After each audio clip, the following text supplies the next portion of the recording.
everyone, welcome to my channel. My name is Aparna and today we are going to start a new unit, that is unit 4. We will start from reading A. Unit 4, reading A. Swami is expelled from school. So let's start the chapter. The headmaster entered the class with a slightly flushed face and a hard ominous look in his eyes. Swaminathan wished that he had been anywhere but there at that moment. The headmaster surveyed the class for a few minutes and asked, "Are you not ashamed of coming and sitting there after what you did yesterday? Just a special honor to them." He read out the names of dozen students or so that had attended the class. After that, he read out the names of those that had kept away and asked them to stand on their benches. He felt that punishment was not enough and asked them to stand on their desk. Swaminathan was among them and felt humiliated at that eminence. Then they were lectured. When it was over, they were asked to offer explanation one by one. One said that he had an attack of a headache and therefore could not come to school. He was asked to bring a medical certificate. ठीक है, देखिए क्या हो रहा है यहाँ पर. Head master है, एक क्लास की बात चल रही है यहाँ पर. फर्स्ट पैराग्राफ आपको पढ़ने से समझ में आ रहा है कि जो बच्चे थे, क्लास के जो बच्चे थे, वो कहीं चले गए थे. आज कुछ बच्चों ने क्लासेस अटेंड की थी और कुछ बच्चों ने नहीं की थी. तो उसके बाद में दूसरे दिन की ये बात है. दूसरे दिन जो है, जो हेड मास्टर है वो क्लास पे आ रहे हैं. एक गुस्से, पूरे उनकी आंखों में क्या है, गुस्सा भरा हुआ है और गुस्से के साथ में वो क्लास में आते हैं और पूरे क्लास में एक बार देखते हैं और देखने के बाद में वो कह रहे हैं कि तुम लोगों को शर्म नहीं आ रही है कि तुम लोगों ने कल जो किया उसके बाद तुम वापस यहाँ आकर बैठे हुए हो. उसके बाद फिर उन्होंने कुछ स्टूडेंट्स के नाम दिए, कुछ स्टूडेंट्स के नाम अनाउंस किए और उसके बाद उनको जिन्होंने कल क्लासेस अटेंड नहीं की थी उनके नाम अनाउंस किए और उनको पनिशमेंट के तौर पे अपने डेस्क पर खड़े होने के लिए कहा गया. स्वामीनाथन भी जो था वो उन्हीं बच्चों में से एक था और जब उनको पनिशमेंट मिली तो उसको ह्यूमिलिएटेड फील हो रहा था. ठीक है, उसके बाद में उनको क्या दिया गया, बहुत सारे लेक्चर्स, मतलब उनको लेक्चर दिया गया कि स्कूल बंक मारे हैं, तो उनको एक तरीके से डांटा गया. ठीक है, जब ये लेक्चर पूरा ख़त्म हो गया, जब उनका डांटा जो है वो ख़त्म हो गया, तो सभी स्टूडेंट्स को एक के बाद एक एक्सप्लेनेशन कहने के लिए कहा गया. तो किसी एक ने कहा कि अचानक से मेरे सर में दर्द होने लग गया था जिसकी वजह से मैं स्कूल नहीं आ पाया. तो जिसने ऐसा कहा उसको यहाँ पर मेडिकल सर्टिफिकेट लाने के लिए कहा गया. The second said that while he had been coming to school on the previous day, someone had told him that there would be no school and he had gone back home. The headmaster replied that if he was going to listen to every loafer who said there would be no school, he deserved to be flogged. Anyway, why did he not come to school and verify? No answer. The punishment was pronounced: 10 days, attendance cancelled, 2 rupees fine, and the whole day to be spent on the desk. The third said that he had an attack of a headache. The fourth said that he had a stomach ache. The fifth said that his grandmother died suddenly just as he was starting for school. The headmaster asked him if he could bring a letter from his father. No, he had no father. Then who was his guardian? His grandmother. But the grandmother was dead. Was she not? देखिए उसके बाद क्या हुआ, किसी दूसरे second से जब पूछा गया एक्सप्लेनेशन के लिए, तो सेकंड ने कहा कि मैं स्कूल जा रहा था लेकिन उस वक्त पे किसी ने मुझसे कहा कि आज कोई स्कूल नहीं है, तो वो वापस से फिर से वहाँ से मुड़कर घर चले गया. उसके जवाब में हेडमास्टर ने उसको कहा कि अगर तुम कोई भी लोफर से जाकर पूछोगे कि स्कूल है या नहीं, तो वो यही कहेगा कि कोई आज स्कूल नहीं है. तो यहाँ पर कह रहा है कि ठीक है, अगर ऐसा हुआ भी तो तुम एक बार स्कूल आकर वेरीफाई तुमने उस चीज़ को क्यों नहीं किया. तो यहाँ पर से जो बच्चा था उसके पास कोई भी आंसर नहीं आया. उसके बाद फिर जो हेडमास्टर थे उन्होंने उसको पनिशमेंट दी कि तुम्हारे 10 दिन की जो अटेंडेंस है वो कैंसिल कर दी जाएगी, साथ में 2 रुपये तुमको फाइन लगेगा और पूरे दिन तुमको डेस्क पर ही बिताना पड़ेगा. मीन्स जो भी उनको पनिशमेंट मिली थी डेस्क के ऊपर खड़े होने की, वो उनको बितानी पड़ेगी. उसके बाद में फिर तीसरे से जब पूछा गया तो वो भी कहता है कि उससे हेडेक हो रहा था. चौथे से पूछा गया तो उसने कहा कि उसको स्टमक एक्ट था, ठीक है, पेट दर्द था। जब पांचवें से पूछा गया तो उसने कहा कि मेरी ग्रैंड मदर जो थी उनकी डेथ हो गई थी, इसलिए मैं जैसे ही स्कूल आया था उसी वक्त पे उनकी डेथ हो गई, तो मैं स्कूल नहीं आ पाया। फिर वहाँ पर हेडमास्टर ने उससे कहा कि ठीक है, तुम क्या अपने फादर से एक लेटर ला सकते हो। तो फिर वहाँ पर वो कहता है कि नहीं, उसके कोई फादर ही नहीं है, मतलब उसके कोई, वहाँ पर हेडमास्टर फिर उसको पता है कि उसके क्या है, कोई फादर नहीं है। फिर वहाँ पर लड़का जो है वो कहता है यहाँ पर कि नहीं, मेरे कोई फादर नहीं है। फिर यहाँ पर जो हेडमास्टर है वो कह रहे हैं कि ठीक है, तुम अपने गार्जियन से ले आना। तो तुम्हारे गार्जियन कौन था? तो वहाँ पर लड़का कह रहा है कि उसकी ग्रैंड मदर थी, लेकिन ग्रैंड मदर तो क्या हो गई, खत्म हो गई, डेथ हो गई उनकी। अब नेक्स्ट देखते हैं। No, it was another grandmother. The headmaster asked how many grandmothers a person could have. No answer. Could he bring a letter from his neighbors? No, he could not. None of his neighbors could read or write, because he lived in a very illiterate part of Element Street. Then the headmaster offered to send a teacher to his illiterate locality to ascertain from the boy's neighbors if the death of the grandmother was a fact. A pause, some perspiration, and then the answer that the neighbors could not possibly know anything about it, since the grandmother died in the village. The headmaster hit him on the knuckles with his cane, called him a street dog, and pronounced the punishment of 15 days suspension. ठीक है, अब यहाँ पर कह रहा है कि नहीं, जो ग्रैंड मदर थी वो यहाँ नहीं रहती थी, वो कहीं और रहती थी। फिर वहाँ पर हेडमास्टर जो है वो पूछ रहे हैं कि किसी भी एक पर्सन की कितनी ग्रैंड मदर हो सकती हैं। तो बच्चे के पास पे कोई जवाब नहीं है। उसके बाद फिर जो हेडमास्टर है वो कह रहा है कि ठीक है, कोई बात नहीं, तुम अपने नेबर्स से एक लेटर जो है वो लिखवा कर ले आओ। फिर वो कहता है कि नहीं, मेरे जो उनके उसके जो नेबर्स हैं वो पढ़ना लिखना नहीं जाते हैं, इलिटरेट है। वो एक काफ़ी इलिटरेट पार्ट, जो एलिमेंट स्ट्रीट का इलिटरेट पार्ट है, वहाँ पर रहता है। तो फिर हेड मास्टर कहते हैं कि ठीक है, मैं किसी एक टीचर को भेजकर वहाँ पर इस चीज़ को कंफर्म करूंगा कि तुम्हारी ग्रैंड मदर की डेथ हुई है या नहीं। ठीक है, थोड़ी देर तक बच्चा जो है वो शांत रहता है और कुछ सोचने के बाद में वो कहता है कि नेबर्स को पता ही नहीं होगा कि उसकी ग्रैंड मदर की डेथ हो चुकी है, क्योंकि जो डेथ है वो विलेज में हुई है। फिर वहाँ पर हेडमास्टर जो है वो उसको मारता है नकल्स पे, और उसके बाद में फिर उसे स्ट्रीट डॉग स्ट्रीट डॉग कहता है। और उसके बाद फिर उसको पनिशमेंट देता है 15 दिन की पनिशमेंट, 15 दिन का सस्पेंशन उसको देता है। नेक्स्ट अब देखते हैं। Then Swaminathan's turn came. He looked around helplessly. Rajam sat on the third bench in front and absolutely looked away. He was gazing at the blackboard intently.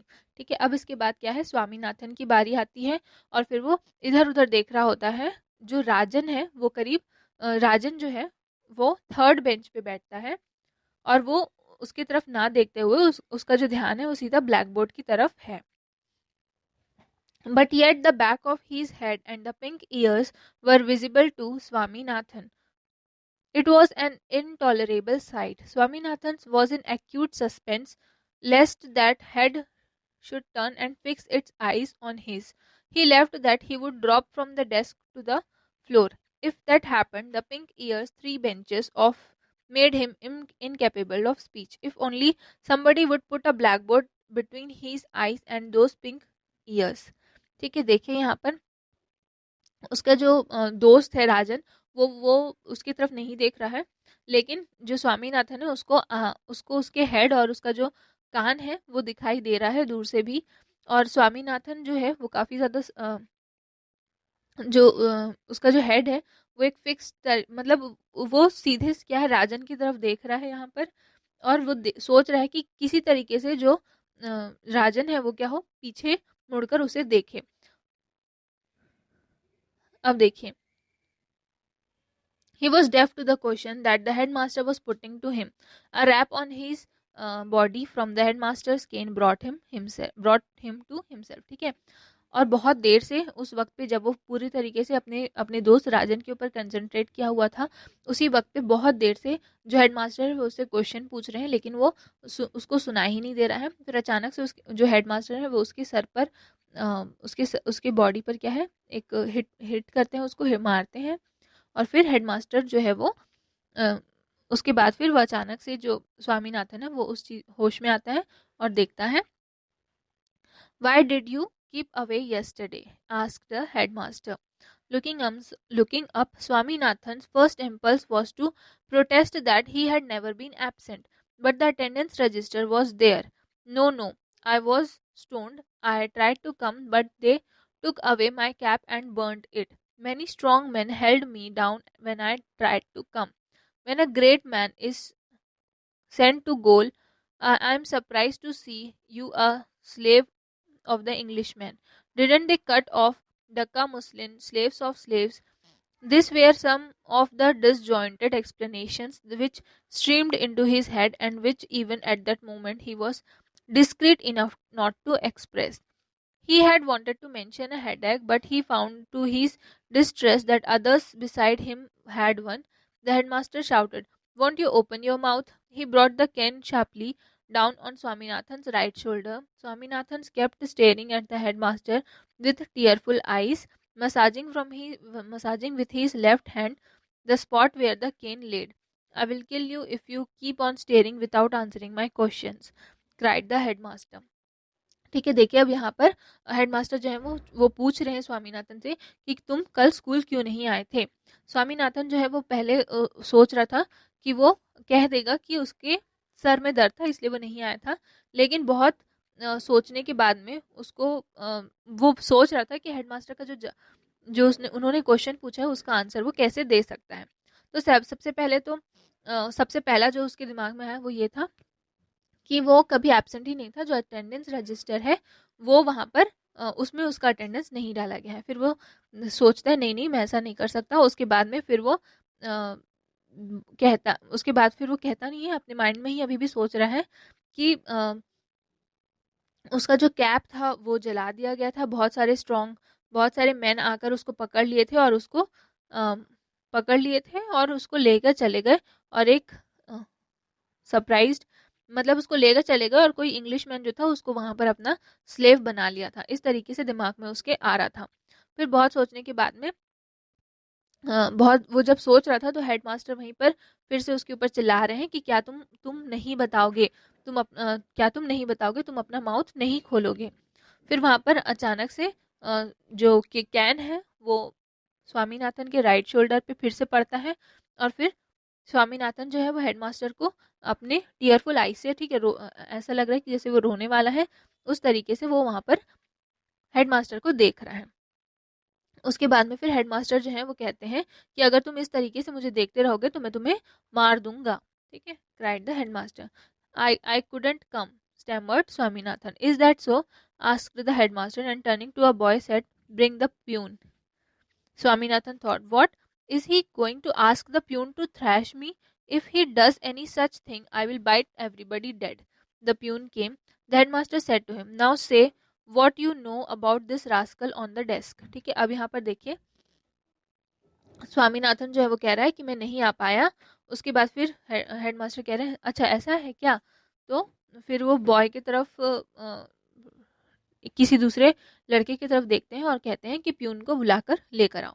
फिर स्वामीनाथन सोचता है कि क्या वो प्यून से कहकर मुझे बाहर फेंक देना चाहते हैं थ्रैश में. अगर ऐसा होता है तो मैं सभी को काटूंगा, एवरीबडी डेड. ठीक है, देखिए फिर अचानक से प्यून जो है वो आता है और फिर हेडमास्टर उससे कहते हैं कि हाँ अब तुम मुझे बताओ कि ये जो लड़का है उसके बारे में तुम क्या जानते हो. The peon eyed Swaminathan with a sinister look, grunted and demanded, didn't I see you break the pans of the ventilators in my room? Added the headmaster with zest. ठीक है, उसके बाद में प्यून जो है वो कहता है, प्यून जो है वो स्वामीनाथन को एक सिनिस्टर लुक के साथ में कहता है कि क्या तुम वही हो ना जिसने पैन्स को ब्रेक कर दिया, ठीक है, जिसने पैन्स को तोड़ दिया मेरे. फिर उसके बाद में फिर हेडमास्टर कहते हैं मेरे रूम के वेंटिलेटर के पैन्स को तुमने तोड़ दिया है. Here there was no chance to escape. Swaminathan kept staring foolishly till he received another whack on the back. The headmaster demanded what the young brigand had to say about it. The brigade had nothing to say. It was a fact that he had broken the pans. They had seen it. There was nothing more to it. He had unconsciously became defendant and did not care to deny the charge. When another whack came to his back, he ejaculated, "Don't beat me, sir, it pains." This was an invitation to the headmaster to bring down the can 4 times again. He said, "Keep standing here on this desk, staring like an idiot, till I announce your dismissal."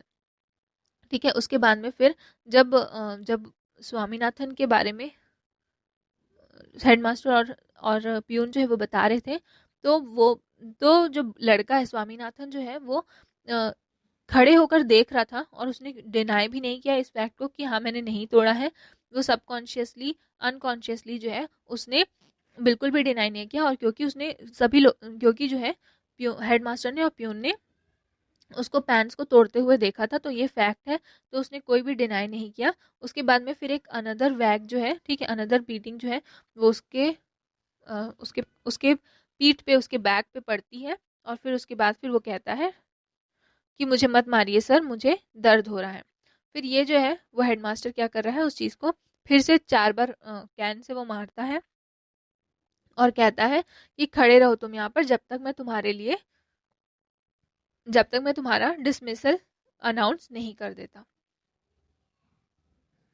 Every pore in Swaminathan's body burned with the touch of the can. He had a sudden flood of courage, the courage that comes of desperation.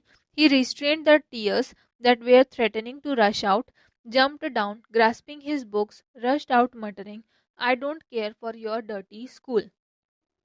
ठीक है, देखिए क्या हो रहा है। इसके बाद फिर जैसे ही वो हेडमास्टर बोलते हैं कि वो उसको क्या लड़के स्वामीनाथन को क्या कर देंगे, डिसमिस कर देंगे।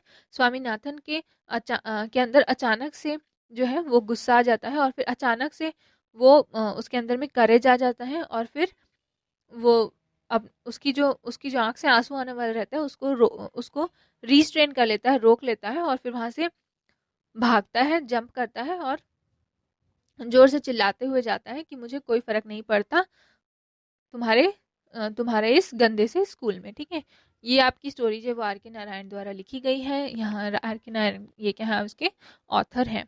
यहाँ पर आपका आर के नारायण के बारे में थोड़ा सा इंट्रोडक्शन जो है वो दिया हुआ है।